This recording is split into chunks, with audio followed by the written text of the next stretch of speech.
देश भर में आज वायुसेना दिवस मनाया जा रहा है। भारतीय वायुसेना ने चंडीगढ़ में भव्य आयोजन कर अपनी 90वीं वर्षगांठ मनाई। इस मौके पर 2 बड़ी घोषणाएं की गई।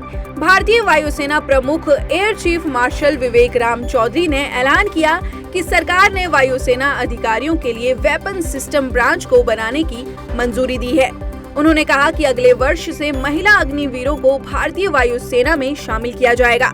इसके अलावा इस दौरान वायुसेना की नई कॉम्बैट यूनिफॉर्म को भी लॉन्च किया गया है। इस दौरान वायुसेना के लड़ाकू विमानों ने आसमान में अपने पराक्रम को पूरी दुनिया को दिखाया। केंद्रीय गृह मंत्री अमित शाह ने असम के गुवाहाटी में नवनिर्मित असम भारतीय जनता पार्टी राज्य मुख्यालय का उद्घाटन किया। इस मौके पर अमित शाह ने कांग्रेस पर जमकर निशाना साधते हुए कहा कि असम की महान भूमि को कांग्रेस ने विघटन की, आतंकवाद की, हड़तालों की भूमि बनाया था।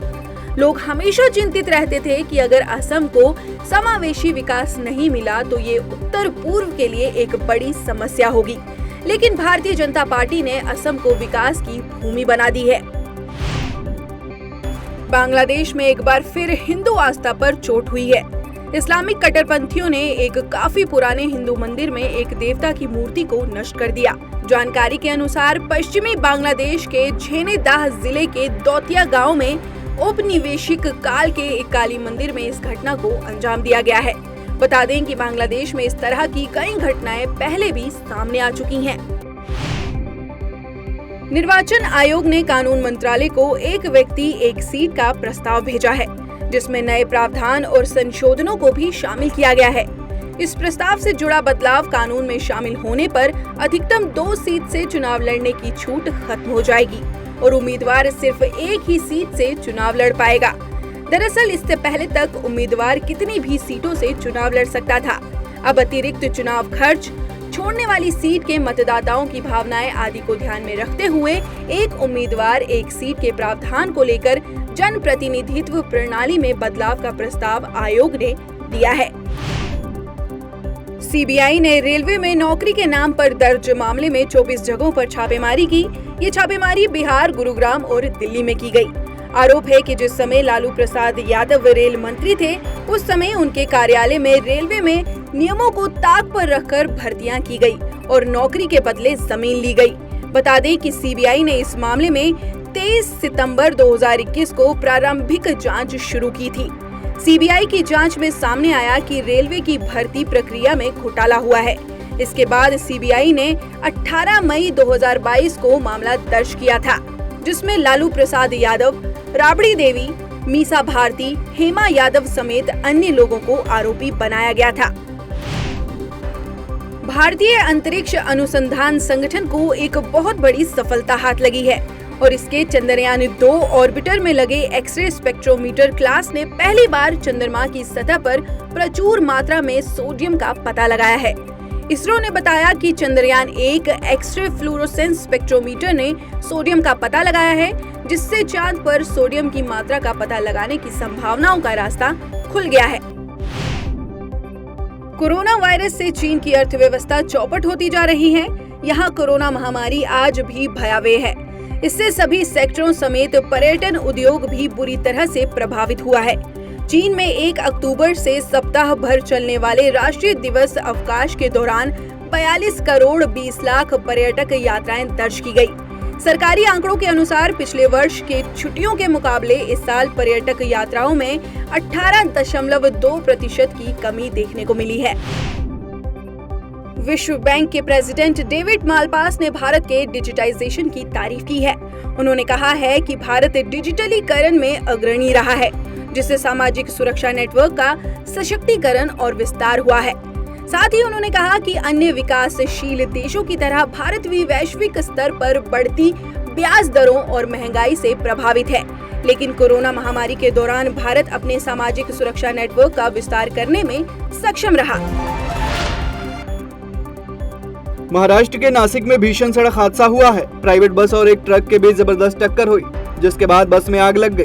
इस सड़क दुर्घटना में 12 लोगों की मौत और 38 लोगों के घायल होने की खबर सामने आ रही है। घटना पर राष्ट्रपति द्रौपदी मुर्मू समेत पीएम मोदी ने दुख जताया है। और साथ ही प्रत्येक मृतक के परिजनों को PMNRF से 2 लाख रुपए की अनुग्रह राशि देने की घोषणा की है। नासिक पुलिस द्वारा दी गई जानकारी के अनुसार हादसे में घायल लोगों को अस्पताल पहुंचाया गया और मामले की जांच की जा रही है। उज्जैन में महाकाल कॉरिडोर के उद्घाटन को मध्य प्रदेश सरकार भव्य तरीके से मनाने जा रही है।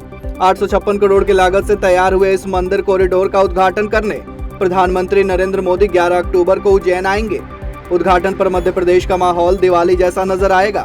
साथ ही प्रदेश के 20,000 मंदिरों को रोशन करने के साथ LED भी लगाए जाएंगे।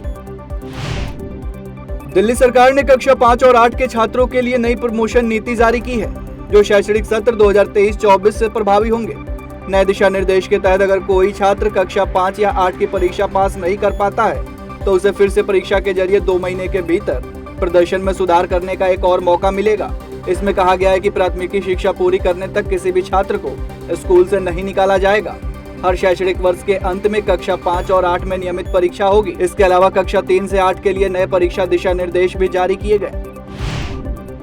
मुख्यमंत्री पुष्कर सिंह धामी शनिवार को 2 दिवसीय भ्रमण के तहत रुद्रप्रयाग पहुंचे।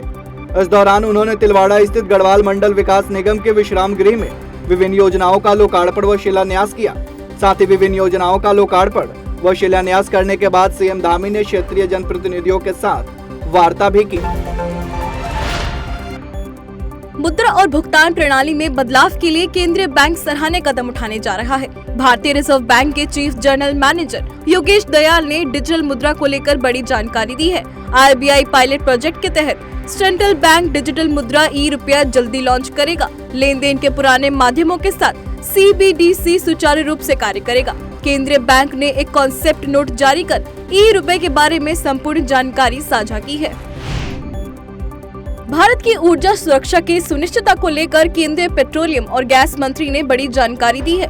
हरदीप सिंह पुरी ने वॉशिंगटन DC में पत्रकार वार्ता में कहा कि कच्चे तेल उत्पादक देशों के समूह OPEC प्लस की ओर से तेल उत्पादन में की जाने वाली कटौती को लेकर भारत पहले से आश्वस्त था। हमें इस कटौती से कोई समस्या नहीं होगी। हम अपने नागरिकों की ऊर्जा सुरक्षा के लिए जहां से उचित दामों में तेल मिलेगा खरीदेंगे।